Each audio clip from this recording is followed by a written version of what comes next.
दोस्तों 18 फरवरी को हमारा कक्षा 12वीं का रसायन शास्त्र केमिस्ट्री का एमपी बोर्ड एग्जाम 26 का पेपर होने वाला है, इसलिए लगातार का तैयारी कराते जा रहा हूं और आपके 2 अंकी वाले 3 अंकी वाले महातुष्ट बताते जा रहा हूं। वस्तुनिष्ठ भी हम देखते जा रहे हैं। इसके साथ ही हम जानते हैं कि अभिक्रियाएं आपकी आती हैं रसायन शास्त्र के पेपर में, आपके 2 नंबर में पूछी जा सकती हैं, 4 नंबर में या ऑब्जेक्ट में यहाँ से बन सकती हैं। इसलिए आपको सभी प्रकार की जो इंपॉर्टेंट अभिक्रियाएं हैं तैयार होनी चाहिए, इसलिए मैं आपको अभिक्रिया पहले ही बता दी थी आपको जो इंपॉर्टेंट थी और अब उनको समझाते जा रहा हूँ। ये लास्ट पार्ट 3 है जिसमें हमारी कुछ और इंपॉर्टेंट अभिक्रियाएं हैं, उनको हम समझने वाले हैं। इससे पहले अभिक्रिया का पार्ट 1 पार्ट 2 आ चुका है, तो उसे देख लीजिएगा। तो उसमें इंपॉर्टेंट अभिक्रियाएं बताई हैं, साथ ही उनको समझाया है किस तरीके से एग्जाम में लिखना है, उन्हें किस तरीके से समीकरण आपको लिखना है वो भी मैंने बताया है। कुछ अभिक्रियाएं और रह जाती है तो इस वीडियो में हम क्या है कवर करने वाले हैं। चलिए देख लेते हैं अभिक्रियाएं। तो अब ये सब अभिक्रियाएं पढ़नी है। कार्बोल एमीन अभिक्रिया, हाफमैन ब्रोमाइड अभिक्रिया, सैंडमेयर अभिक्रिया, मस्टर्ड ऑयल अभिक्रिया, ग्रेवियन थैलिमाइड अभिक्रिया, डाइएजोलीकरण अभिक्रिया है, शॉर्टन बॉमन अभिक्रिया, युग्मन अभिक्रिया, अमोनी अपघटन अभिक्रिया। ओके, चलिए देख लेते हैं। सबसे पहले हम देख लेते हैं कार्बोल एमीन अभिक्रिया। कार्बोल एमीन अभिक्रिया क्या होती है? ये सब आपके एमीन वाले चैप्टर से ली गई है कि आपका जो अध्ययन है उस चैप्टर की हम क्या है अभिक्रिया रह गई थी, उसे हम देख रहे हैं। तो कार्बोल एमीन अभिक्रिया क्या है?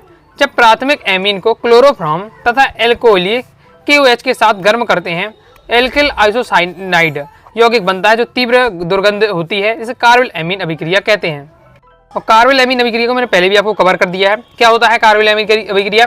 प्राथमिक एमीन की क्लोरोफॉर्म के साथ में क्रिया करानी है और क्या है एल्कोहलिक KOH होना चाहिए। ओके दोस्तों, हमारा एल्किल आइसोसाइनाइड बनता है। अब जैसे मैंने यहाँ एग्जाम्पल में एथिल एमीन लिया है, एथिल एमीन है, क्लोरोफॉर्म KOH तो रहने वाला है, क्या बनता है हमारा एथिल आइसोसाइनाइड। ओके, तो जो भी हम एल्किल समूह लेंगे वो हमारा एल्किल आइसोसाइनाइड बनता है। जो ये बनता है हमारा इसमें तीव्र दुर्गंध होती है, ये कार्बोल एमीन अभिक्रिया कहलाती है। क्लियर है? तो ये आपको एग्जाम्पल ये तैयार करके रखना है। नेक्स्ट हमारा हाफमैन ब्रोमाइड अभिक्रिया। तो हाफमैन ब्रोमाइड अभिक्रिया में क्या होता है? जब एल्कानामाइड को ब्रोमीन तथा एल्कोहलिक KOH के साथ गर्म किया जाता है, प्राथमिक एमीन बनता है। तो हाफमैन ब्रोमाइड अभिक्रिया से प्राथमिक एमीन प्राप्त होता है। ऑब्जेक्ट में इसी प्रकार से आ जाता है, हाफमैन ब्रोमाइड अभिक्रिया का उत्पाद है तो प्राथमिक एमीन, ऐसे आपके ऑब्जेक्टिव बन जाते हैं। तो इसलिए बहुत ज्यादा आपको ध्यान से पढ़ना पड़ेगा। तो जब एल्कानामाइन को क्या ब्रोमीन तथा एल्कोहलिक KOH के साथ गर्म किया जाता है, प्राथमिक एमीन प्राप्त होता है। ये अभिक्रिया हमारी हाफमैन ब्रोमाइड अभिक्रिया कहलाती है। पढ़ के रखना, क्योंकि MP 19 में आया था, 20 में आया था, फिर नहीं आया तो आपका आ सकता है। और इसका उदाहरण आपका ये रहने वाला है कि इसमें एसीटामाइड को क्या Br2 और एल्कोहलिक KOH के साथ गर्म करते हैं तो हमें मेथिल एमीन क्या बनती है, और ये हमारा समीकरण रहने वाला है। सैंडमेयर अभिक्रिया देख लेते हैं। जब किसी डाइएजोनियम लवण के विलयन को क्यूप्रस हैलाइड और उसके संगत हैलोजन अम्ल के साथ गर्म किया जाता है, तब डाई एंजो समूह हैलोजन परमाणु से प्रतिस्थापित हो जाता है और हेलोरीन बनाता है। इसे सैंडमेयर अभिक्रिया कहते हैं। क्या कहा जा रहा है? जब किसी डाइएजोनियम लवण के विलयन को क्यूप्रस हैलाइड कोई भी हैलाइड आप ले सकते हैं।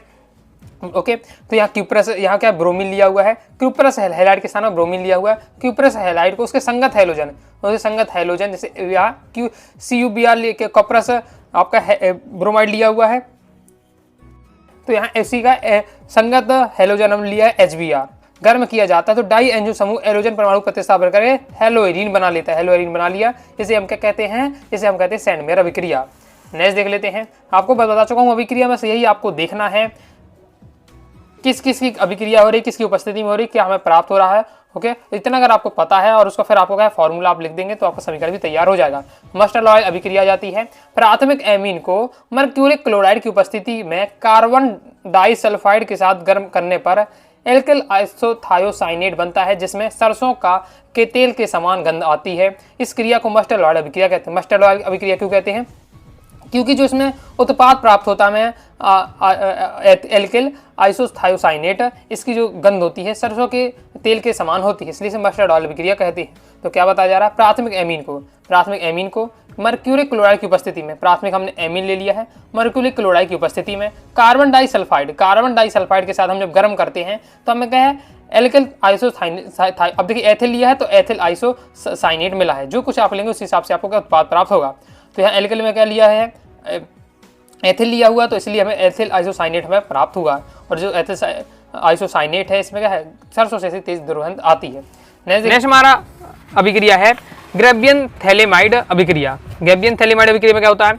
जब पोटेशियम थैलिमाइड को एल्किल हैलाइड के साथ गर्म करके जल अपघटन किया जाता है तो हमारा प्राथमिक एमीन बनता है। इसे हम क्या ग्रेवियन थैलिमाइड अभिक्रिया कहते हैं। और इस विधि से में क्या शुद्ध प्राथमिक एमीन प्राप्त होता है।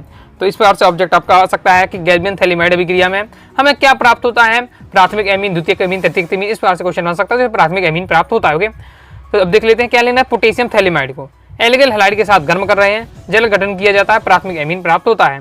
तो पोटेशियम थैलामाइड लेना है। तो आप एग्जाम्पल देख सकते, पोटेशियम थैलामाइड लिया गया है। ओके, तो हमारा एथिल थैलिमाइड बन जाता है।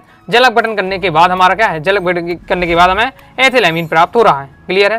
फिर नेक्स्ट दोस्तों हमारी अभिक्रिया है, नेक्स्ट अभिक्रिया रहने वाली है डाई एजोनीकरण अभिक्रिया। तो डाई एजोनीकरण अभिक्रिया में क्या होता है, एनिलीन के HCl अम्ल में बने विलयन को हिम मिश्रण द्वारा 0 डिग्री से 5 डिग्री पर ठंडा करने पर उसमें NaNO2 का हिम शीतरक संतृप्त विलयन मिलाने पर बेंजीन डाइएजोनियम क्लोराइड बनता है। इस क्रिया में क्या आपका जो NH2 समूह होता है वो आपका डाइओजो समूह से क्या प्रतिस्थापित हो जाता है, डाइएजोनियम लवण बनाता है। थोड़ा आप अब ये किसके द्वारा प्रतिस्थापित हो रहा है, ये बात इसकी भी कर दे तो चल जाएगा आपको। तो ये आपका है डाइएजोनीकरण अभिक्रिया कहलाती है।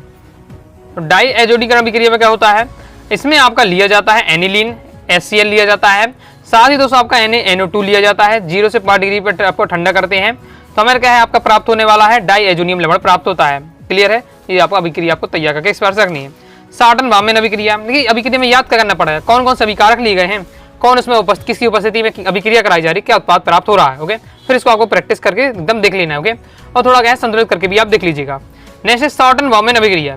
तो एरोमेटिक एमीन को बेंजोलीकरण क्रिया को साटन वामेन अभिक्रिया कहते हैं। एरोमेटिक एमीन के जब बेंजलीकरण क्रिया कराते हैं वही हमारी साटन वामेन अभिक्रिया कहलाती है। अब ये आपका उदाहरण दिया हुआ है, जब एनिलीन को बेंजील क्लोराइड के साथ गर्म किया जाता है तो एन फेनिल बेंजीमाइड बनता है। ये हमारी क्या साटन वामेन अभिक्रिया कहलाती है। फिर हमारा युग्मन अभिक्रिया, अब जैसे युग्मन अभिक्रिया है तो अब आपका एमपीओडिज्म 24 में आ चुका है। ओके, पढ़कर आपको रखना है तो अब तक पढ़ के रख सकते हैं कि जब डाइएजोनियम लवणों की अभिक्रिया फिनॉल अथवा प्राथमिक एमिनो से कराते हैं तो हमारा इस सूत्र के एन जो यौगिकों का बनते हैं, यह अभिक्रिया हमारी युग्मन अभिक्रिया कहलाती है। ये हमारा उदाहरण रहने वाला है। उदाहरण आपका दिया, 2 उदाहरण दिए, अब एक भी आप पढ़ लीजिएगा तो आपका हो जाएगा। ओके, ये अभिक्रिया है अमोनी अपघटन अभिक्रिया। ओके, अब ये भी आपकी एमपीओडिज्म 24 में आई चुकी है। बस आपको एक बार तैयार पढ़ के बस आपको रखना है। जैव अभिक्रिया वह क्रिया जिसमें क्या है, तो एल्किल के हेलोजन अणु या फिर एल्कोहल के हाइड्रोक्सी समूह विस्थापन एमीन समूह के द्वारा होते हैं। इस क्रिया को आपको एल्कोनी अमोनिया अभिकर्मक प्रयुक्त होता है। समानता प्राथमिक, द्वितीयक, तृतीयक एमीन से बनते हुए थोड़ा आपका जटिल अभिक्रिया नॉर्मल तरीके से। इसमें क्या है, तीनों पहले क्या है जो अभिक्रिया करके आपका प्राथमिक एमीन बनेगा, फिर आपका इसके आगे द्वितीयक एमीन बनेगा, तृतीयक एमीन बनेगा। तीनों एमीन प्राप्त करने की ये आपकी विधि रहती है। इस प्रकार से दोस्तों मैं आपको है सिलेक्टेड अभिक्रियाएं बता दी हैं, सभी आपको तैयार कर लेना। साथ ही पार्ट को पार्ट 2 में बताई वो भी आपको तैयार कर लेना है। ओके, तो आइए दोस्तों आपको वीडियो से लाइक करके सब्सक्राइब कर दीजिए। इसके साथ ही टेलीग्राम चैनल व्हाट्सएप को ज्वाइन कर लीजिएगा। डाउट आता है कमेंट से आप जरूर पूछिएगा। मिलते हैं नेक्स्ट वीडियो में, तब तक के लिए बाय बाय।